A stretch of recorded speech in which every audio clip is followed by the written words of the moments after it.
We've got the sassy artist. Now, how is he going to make this extremely adorable? I don't know. I don't know. I clip and hope it works. Well, it's going to be interesting to go into chat and have a look at these later. Okay. Let's go. Rafayel time. He's drawing just like I am. Aww. Sunlight streams through the window and pulls at my feet as I carefully examine the rectangular glass tank suspended before me. Inside it are sapphire flower buds reaching towards the light. They peek out of the glass. They were growing in some grass the last time I saw them. Rafayel told me the flowers were an extinct species that had been brought back to life. Another memory surfaces along it. Rafayel's warm kiss and the summer breeze with the sweet scent of flowers. I dressed him in the outfits and you didn't even show. Worked for nothing. I'm sorry, Saz. I love you. We'll show after. Recalling this, I pull my hand away from the petals. After numerous experiments, we finally succeeded in making these flowers bloom underwater. Ooh. We might even get them to blossom in the ocean as we continue our research. Charles, the owner of his private courtyard-style botanal garden and Rafayel's friend, guides us through the hyperponic greenhouses. Oh dear. I'm trying to get the thingy on this off and it's not coming off. I love the fact that Frida's dad is just using so many emotes as well. I absolutely love it. I love it when families are like getting together on Twitch. It's just so wholesome. I love it. A few days ago, Charles contacted Rafayel and me to discuss a breakthrough in their research on these flowers. But, Rafayel, you must be aware that research like this requires significant financial investment. He's an artist. He's fine. By the way, how are the preparations coming along for your flower-themed exhibition series? You haven't decided on a venue for Lincoln yet, have you? Yes, very wholesome. Well, you should get some free emotes just for following the channel now. I think I've updated it. So, sorry guys, I'm really fucking hungry, so. Why not hold it in my garden? As for the venue fee, I'll charge you... Excuse me, you're charging him? What the hell? I'm fine with whatever, but you should take those calculations to Thomas. Just saying. Don't worry. Once our research is successful, I'll make sure to cultivate these flowers in the ocean outside your house first. That's very thoughtful of you. He looks so exhausted, bless him. Aww.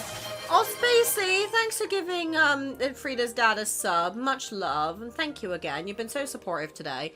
I can't help but chuckle, and Charles turns to look at me. I think you might have forgotten something. Huh? I already know what Charles is talking about before he continues. Earlier, Rafayel mentioned these flowers still needed a name. And he gave me the naming rights. They're close to being capable of blooming in the ocean, yet they're still an unnamed species. We haven't found the right inspiration yet. We thought of several names, but none of them felt right. Next time you're late with your design drafts, I'll be the one pestering you every day, Charles. Come to think of it, you're not wrong. Naming something is incredibly difficult. There's a room next door exhibiting eternal flowers, and it has a plethora of reference materials. You can check it out. Maybe they'll inspire you. Oh, this is so cute. The exhibition hall is spacious with several display cases. Soft yellow lighting illuminates the eternal flowers, and each one is protected in a glass container. Queen of the Night thrives in warm, humid environments with partial shade. The elongated petals are brilliantly white and delicate, like the wings of a cicia. Even when it's preserved, this Queen of the Night appears remarkably lifelike. The flower represents fleeting beauty. It's often used to express how beautiful things are and how quickly that beauty fades. Beauty is fleeting. Flower language. Isn't it ultimately a reflection of human emotions? At some point, Rafayel has picked up a booklet. Leaning against the side table it rested on, he flipped through the pages. Anything can become a vessel for our emotions, especially something as romantic as a living flower. I love when he does that little thing. I don't know why. I started doing that out and about one point, and my mum questioned me. As I look at the Queen of the Night in the display case, my mind drifts to a dream I had last night. My weightless thoughts float back before sinking into the dark ocean of my dream.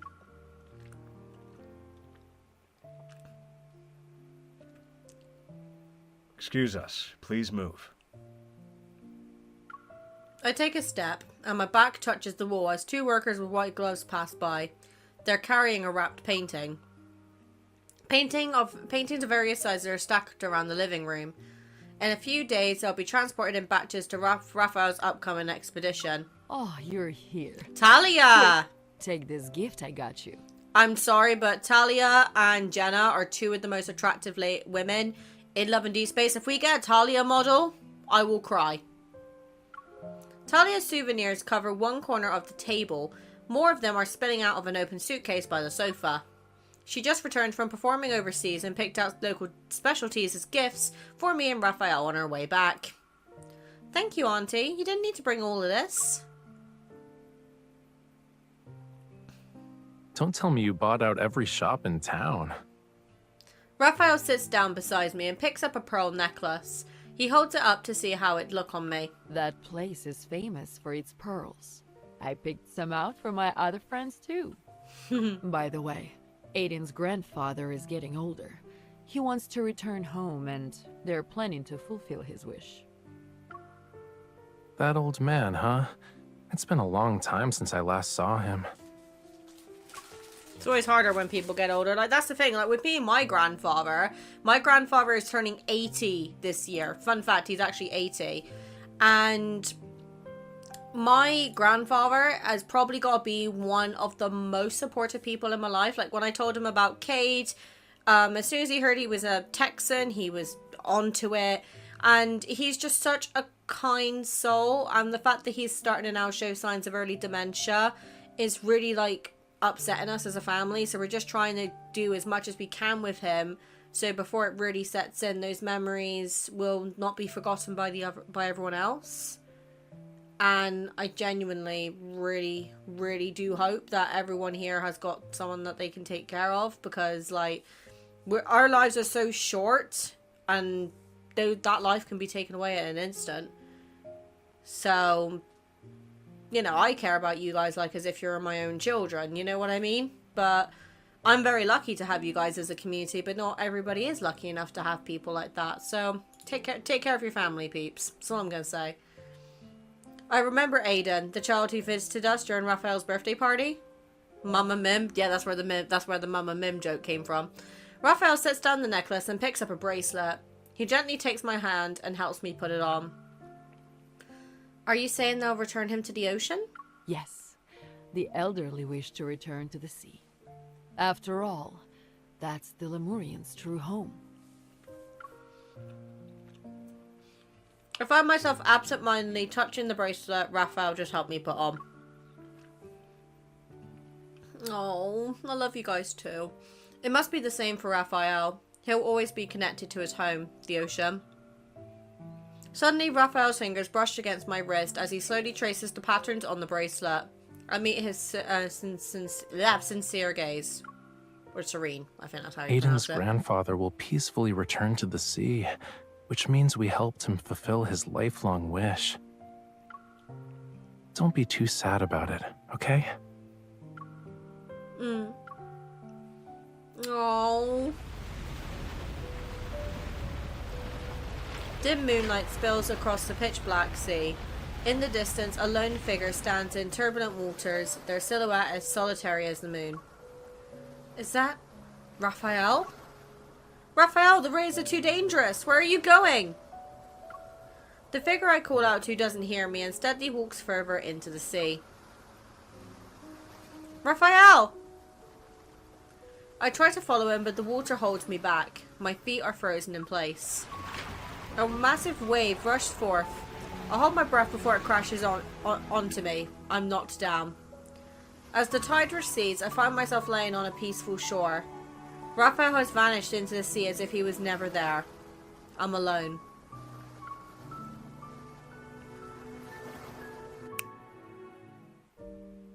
What you thinking about, cutie?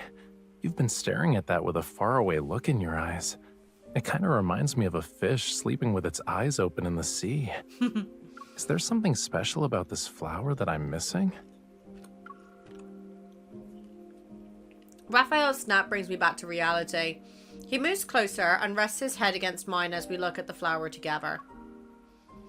Oh, it's nothing. I was thinking we could come up with a meaning for our flower. You were so deep in thought. What did you come up with? Come on, tell me.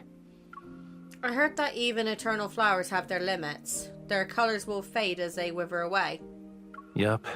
Even with all those fancy preservation methods, eternal flowers can't escape the laws of nature. The meaning I thought of is... all things must come to an end, or being brave as things end. All things must come to an end. Everything will come to an end one day. Aww. Raphael's expression changes as he turns to me. He gently cups my cheek and looks me in the eye. What's wrong? What's wrong is that you're not real. I noticed something was off when I saw you today. You didn't sleep well? Bitch, I don't sleep. It's called being a content creator. I turn away from Raphael's touch. I don't want him to see any more of my emotions. It's nothing. I just had a terrible nightmare last night. I dreamed about a little fish being eaten by a shark in the deep sea.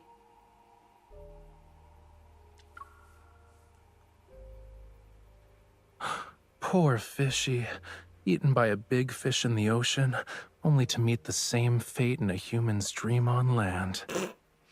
I know it's silly to worry about Raphael leaving me to return to the ocean. This kind of possibility has a low chance of happening. But maybe I should be more honest with Raphael. The truth is, I dreamed about you. You walked into the sea alone, and no matter how many times I called out to you, you wouldn't turn around. Raphael freezes for a moment. His gaze is slightly lowered as if my fears were just transferred to him. That Rafayel in your dream sucks.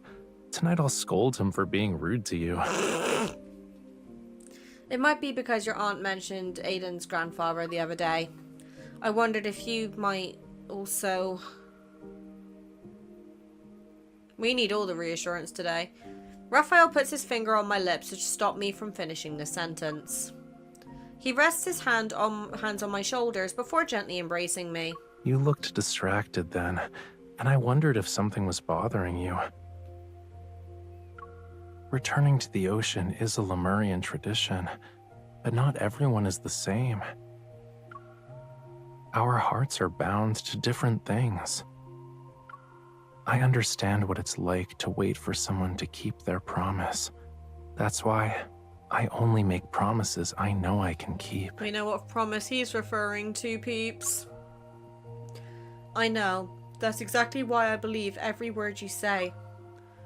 Raphael brushes away the stray hair from my forehead and his fingertips trail down my cheek. I can't promise I'll never leave this place, but I know with absolute certainty that I don't want to leave you.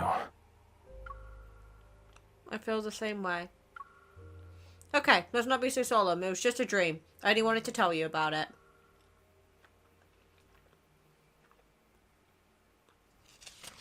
I casually flip to the next page of the booklet in my hands.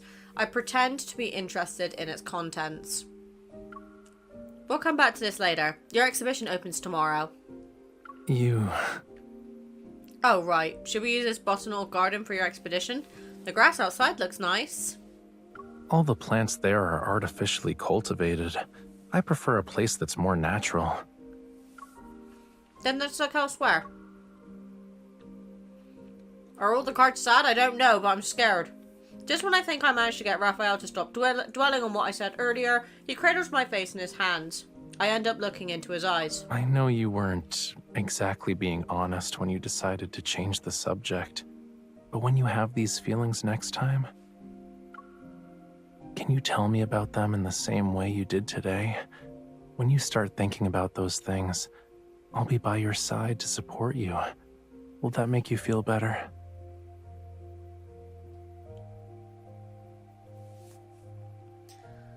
Is anyone else on the verge of tears, or is it just me? Okay. I'll be away for about 2 weeks because of the exhibition. If I keep calling you, you're not allowed to think I'm annoying. Okay? Okay. Doesn't even give us a chance to respond. I playfully tap his arm. When have I ever thought of you as annoying? Multiple times. Lincoln City is the final stop for Rafayel's expedition. Since the grand finale, choosing the right venue is very important. I browsed through photos of venues I found. It's beautiful here, but the flower arrangements are too random. The theme isn't distinct enough. Besides, the park's artificial design is too obvious.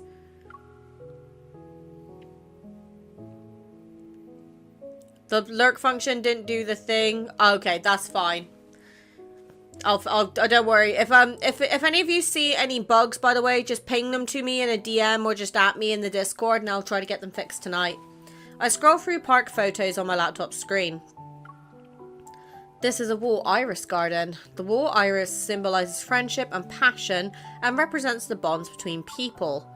Looking for weekend plans? Visit Wall Iris Park with your friends and enjoy the spring scenery together. Finding gardens via flower symbolism might lead to more meaningful locations. This could work. I click on the search bar and type flower symbolism. Different types of flowers quickly fill my screen.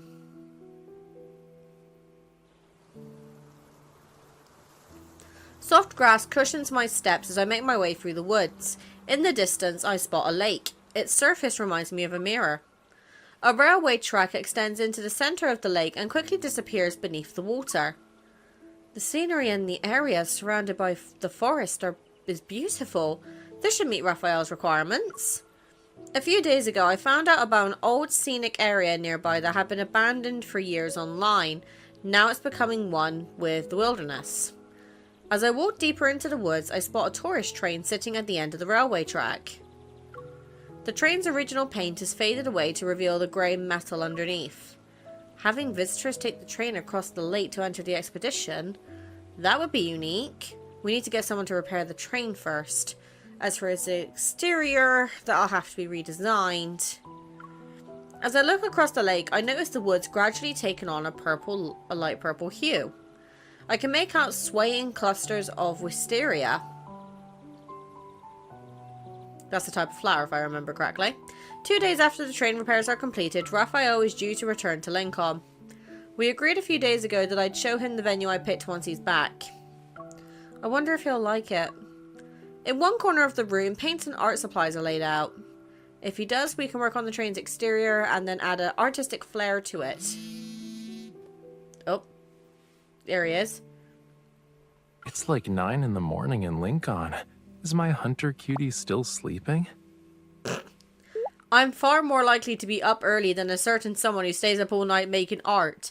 I never thought I'd see the day when you asked me if I'm awake. Also, can we also give a shout out to Saz for the amazing profile picture of Methy? Oh dear.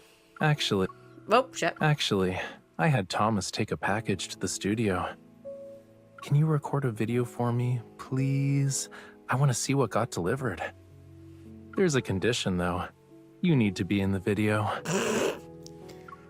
I have a feeling you've got an ulterior motive. Oh. Please. My goal here was always to see you in person.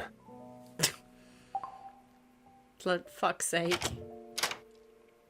I open the studio door. Sunlight streams through the floor-to-ceiling windows and illuminates the tiny dust particles dancing in the air. Following Rafayel's directions, I approach the sofa. Instead of finding the package he mentioned, I see an intricately designed dress. What's this? Puzzled, I stand there and hear the faint sound of a door opening. I told you I wanted to see you in person. I turn around to see Rafayel walking in with his suitcase. I freeze. Wait, I didn't get the dates wrong, right? Your expedition hasn't ended yet. Why are you already... My surprise gives way to overwhelming joy. Looking at his unsurprised expression, I realized he planned this. I couldn't help it. I wanted to see you the moment I got back, so I had to come up with an excuse to get you here. Oh, look, isn't he being adorable? Raphael lets go of his suitcase and walks towards me with open arms. Aww. I run over to hug him. He quickly returns the embrace and pats my head. Did you miss me that much? Yeah, I'm just pleasantly surprised. How's the dress? You were looking at it when I came in.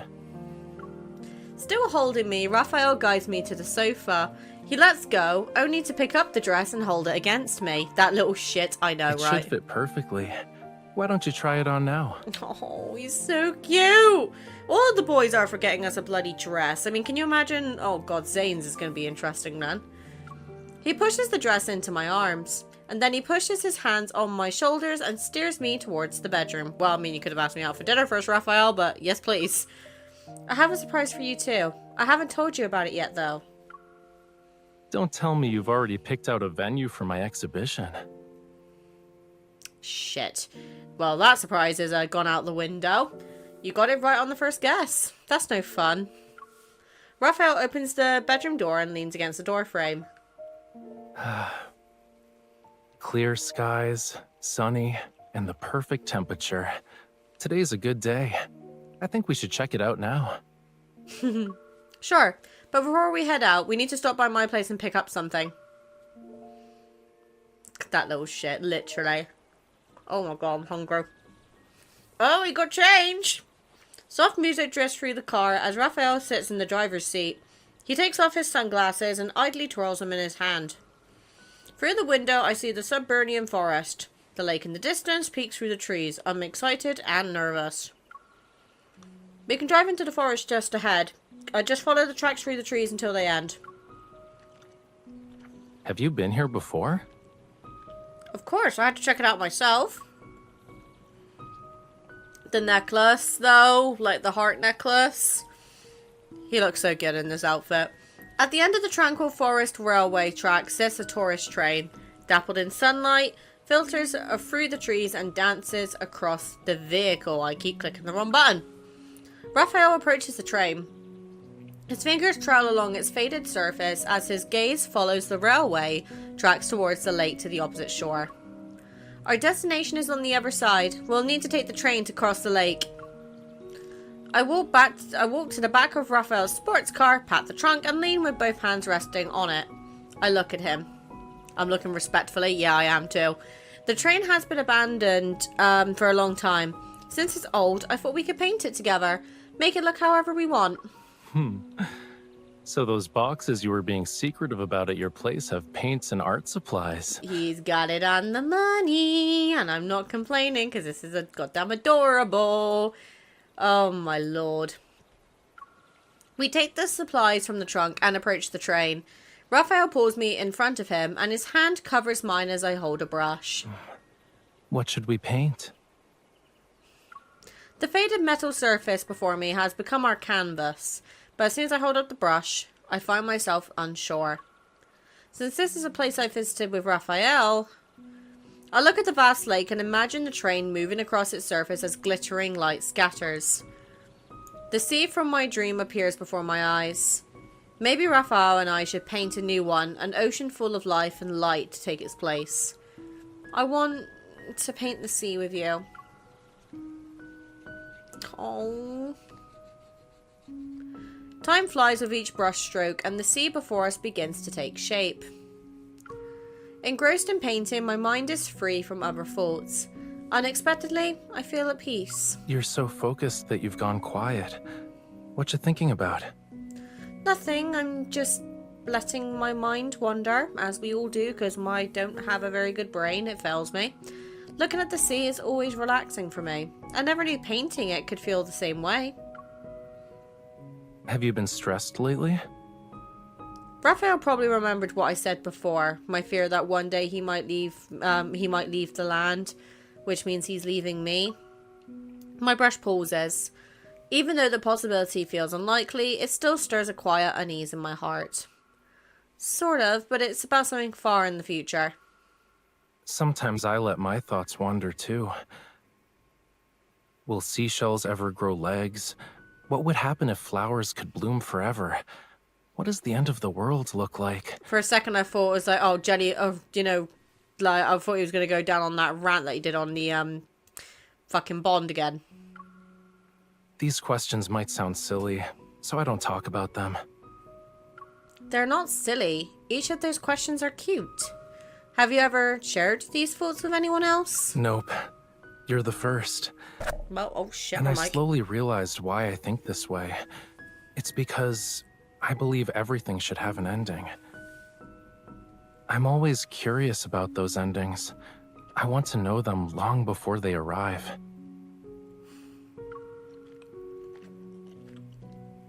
Raphael and his abandoned issues, yeah, I fucking feel that. We lower our brushes as the dark blue sea before us comes to life. Its waves surge. In our ocean swim two little fish. One is him and one is me. They happily swish their tails in the water. Everyone wants things to turn out well, don't they? I'm no different. But my perspective has started to change.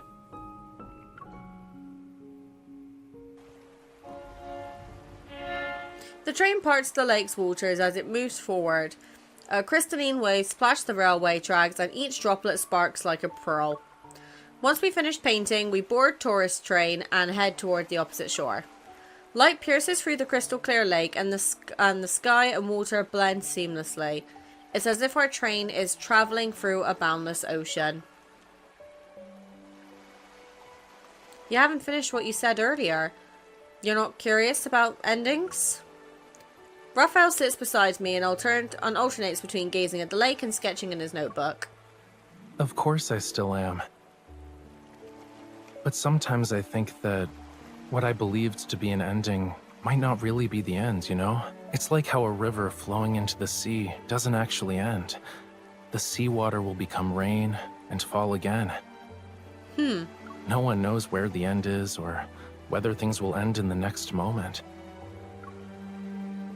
What we think has left us has just found another way to stay by our side. Maybe I should cherish the journey I share with the people around me, instead of searching for endings. Why is he being so fucking cute? Raphael turns to look at me and his gaze depths are reminiscent of the sea, one that promises warmth and safety. When he said the people around me, his gaze seemingly reached out to soothe my heart. You're right, I might not know where the ending is, but I know it's not here. Just as I imagined, our little train glides across the sparkling water as if to carry Raphael and me back to the sea. Raphael, look!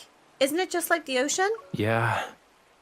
This is the most extraordinary sea I've ever seen. Oh, this is cute. As our train approaches the shore, the lake gradually recedes behind us. We venture deeper into the woods and soft purple hues stretch as far as the eye can see. As I expected, a large wisteria grove unfolds before us. Wisteria. Flowering meadows stretch along both sides of the railway tracks. Traversing this endless sea of purple, our train passes cascading, swaying wisteria. A sweet floral fragrance fills the air as the train comes to a gentle stop before towering wisteria trees. I've been thinking, we could build a platform where the train stops. It could be styled to match your expedition's theme. We can set up the autograph station here as well. Raphael jumps down from the train. Holding his sketchbook, he extends his other hand to me. Taking it, I land on the soft grass. We'll use this meadow for the main exhibition area. The installation art can be designed with a wisteria backdrop in mind.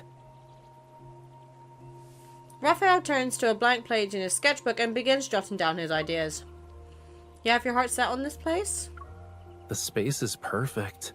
The surroundings are peaceful. The scenery is beautiful. The deciding factor, of course, is that you chose it. No. Why wouldn't I have my exhibition here? The wisteria tree's thick branches stretch out to his side. Moving behind the trunk, he uses his sketchbook to part the cascade of wisteria. Besides, I'm fond of wisteria. Leaning against the trunk, he idly twirls the pen in his hand. I haven't created the centerpiece for this exhibition yet, but I found my inspiration. You're going to draw right now? I can do a rough sketch. Moving the branches, I try to peek at Raphael's sketchbook, but just as I reach out, he quickly covers it up. Wait, I'll show you when I'm done. The bakery! He's acting mysterious. That's fine, he's not going anywhere. Alright, I'll wait for you. Raphael seems skeptical because I agreed so easily. Or quickly. He turns away and his back is now facing me. You better not be thinking about making me lower my guard before doing a sneak attack. No! Why would I do that? I won't, I'm just trying to find the perfect angle for your pose. We love the bakery. Sunlight streams through gaps in the flowering canopy as I hold up my phone. I'm trying to take a picture of Raphael while he's sketching. Gotta take a picture of the pretty boy. A gentle breeze caresses his hair, and I find the perfect angle to capture Raphael's profile. Content with the photo, I lower my phone and quickly take in this spring day. Oh, kindle time, let's go! Oh wait, no, never mind. As time flows between us, I stretch down and notice Raphael's hand is slowing down. Never mind, I was right, it is kindle time. Oh, this is so pretty! He's been drawing for a while, but won't let me still won't let me see his sketchbook.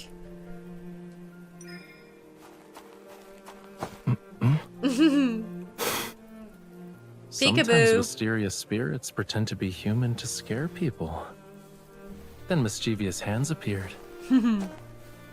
Hi. Too bad I still didn't see it.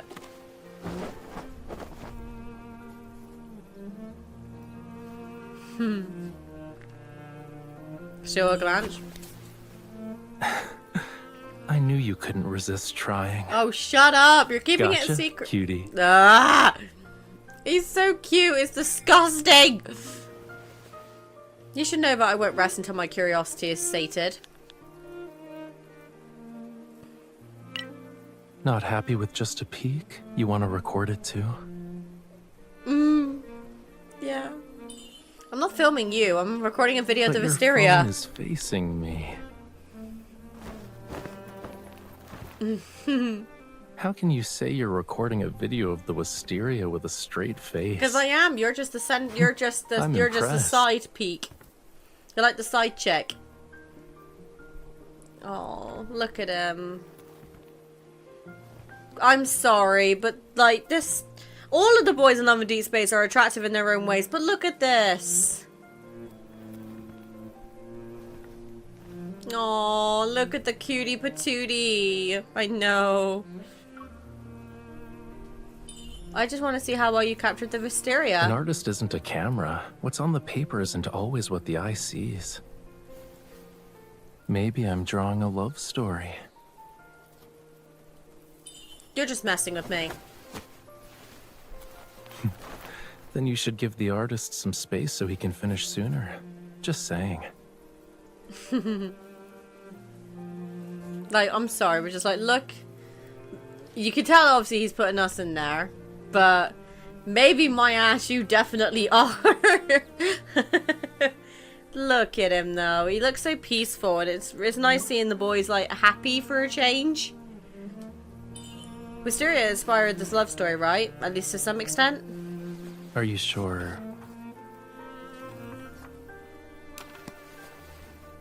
The Wisteria's not being inspired? Oh! Oh! What we're doing is giving the Wisteria a new source of inspiration. Oh!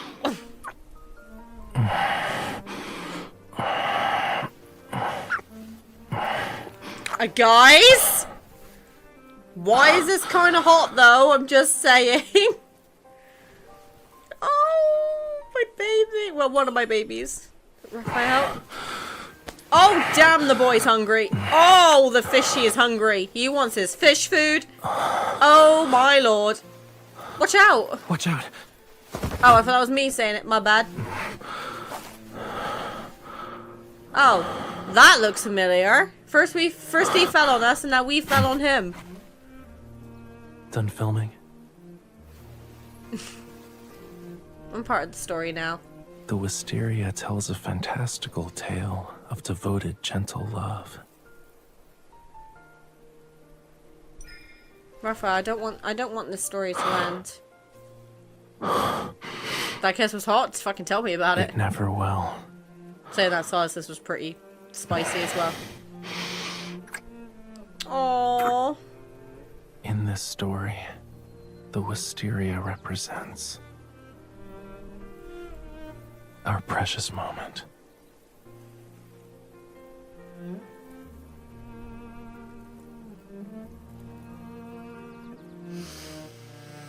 This game is becoming an addiction. My RE Central, yet again, is playing up. Hi guys, so we're back with the Rafayel card. From the last recording you'll see I was actually live streaming.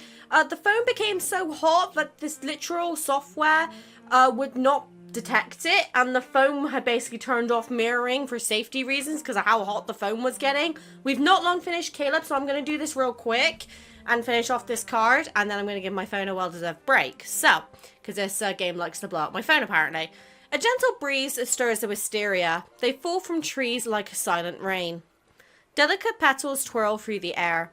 One by one, they drift onto Raphael's open sketchbook. This one is very cute though, I must say. Leaning against a tree, Raphael and I sit on the grass. He gives me his sketchbook decorated with petals. Since it's a flower exhibition, I think paintings of flowers are the best option. On the page, a sapphire flower unfurls its slender petals. It's so lifelike under the dappled light that it seems to be blossoming before my eyes. While you were preparing for the expedition, I did some research and learned when flowers bloom, how they grow, and what they symbolize. Raphael wraps his arms around me. He rests his chin on my shoulder as we look at the drawing. What does wisteria symbolize in the language of flowers? It represents an enduring, intensely devoted love and the desire to never part from the one you cherish. I chose this place because I learned what the flowers meant. The language of flowers has never been about interpreting the plants themselves. Rather, it's about giving voice to the emotions we carry in our hearts. Aren't you all romantic? These are the words you wanted to tell me, right? The sunlight filtering through the flowers takes on a soft purple hue. As I meet Raphael's gaze, my heart races. I nod. You said before that you were worried about me leaving. I've also thought about it. Because if I left you, it would mean that you had left me. Before I told you about my fears, I was hesitant about whether to bring it up. I never expected you to have the same worry. Well, it was difficult to bring up in the first place, but it doesn't matter now. What I know for sure is that, even if it happens, I'll be by your side every day until then.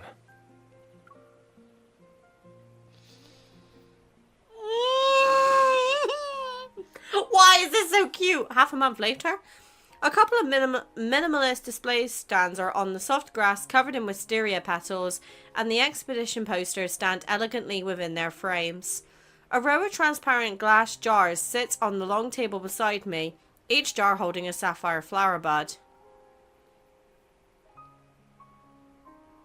Move this one to the left, and that one to the right a little, please. At least he's been polite. Holding a glass jar in each hand, I meticulously adjust their positions according to Raphael's instructions. Well, Mr. Charles, this way, please. Charles must have made some kind of deal with Thomas for him to willingly send us so many of his flowers. Technically, these are our flowers. Whenever I show up at one of my exhibitions, Thomas is always the happiest person around. As I finish adjusting the glass jars, I take a moment to appreciate the beautiful table I had just set up. Then I must be the second happiest person. And I guess that makes me the third happiest person. Talia!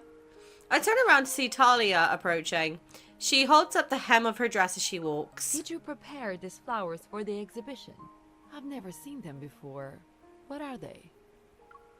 She reaches out to touch the buds, only to be stopped by Rafayel halfway. You're supposed to care for the flowers, which means no touching is allowed. Thomas has just finished greeting the guests. He rushes over and gives Raphael's shoulder a quick pat. It's almost time. Shall we get started? Raphael nods in response as he grabs a glass jar from the table and he takes my hand. He guides me through the crowd to the water's edge. The chatter subsides. People peek with curiosity. There are many familiar faces here, and I want to take this moment to thank you for coming to my exhibition today. Wow, he's talking professional. This is This is weird. the final exhibition in my flower-themed series. In this venue, the Wisteria Grove. As he pauses, Raphael's gentle gaze sweeps over the crowd before landing on me. Is specially chosen by this lady. In return, I've prepared a surprise for this opening ceremony. After catching a signal from Raphael, Thomas begins handing out a glass jar containing a flower bud to each guest. Everyone, the flower you just received is a new species.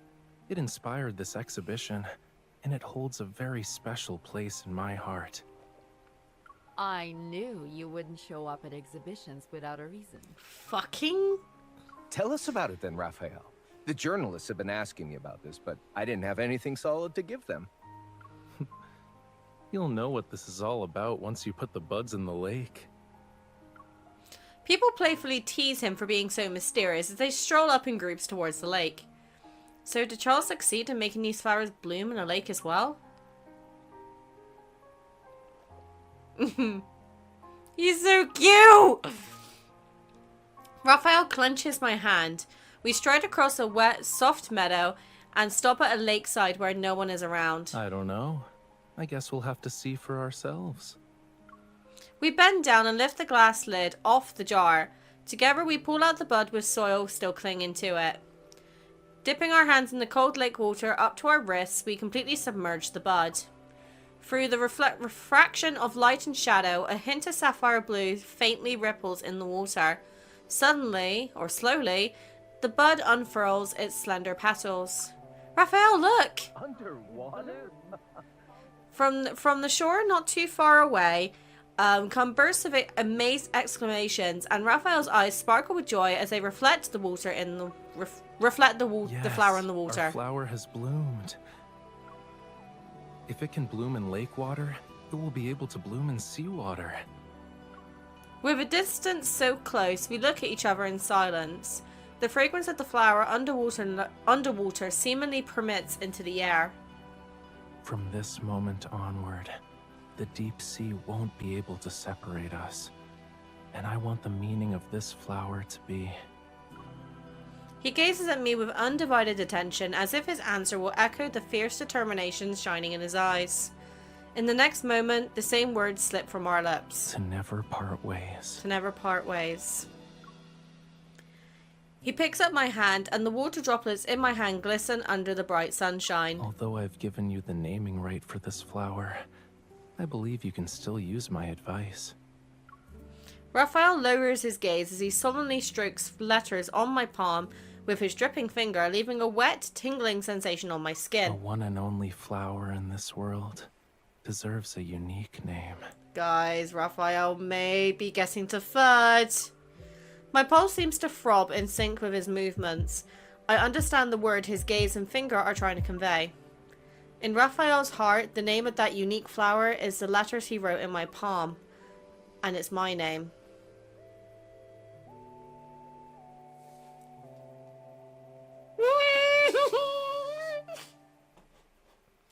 This banner is too fucking cute. This making me upsetty spaghetti. I love it. I love it so much. Oh my gosh. Okay, right. Oh my lord. Ooh. Okay, right. So I've done Caleb, Silas, and Raphael. Zane next. See you then.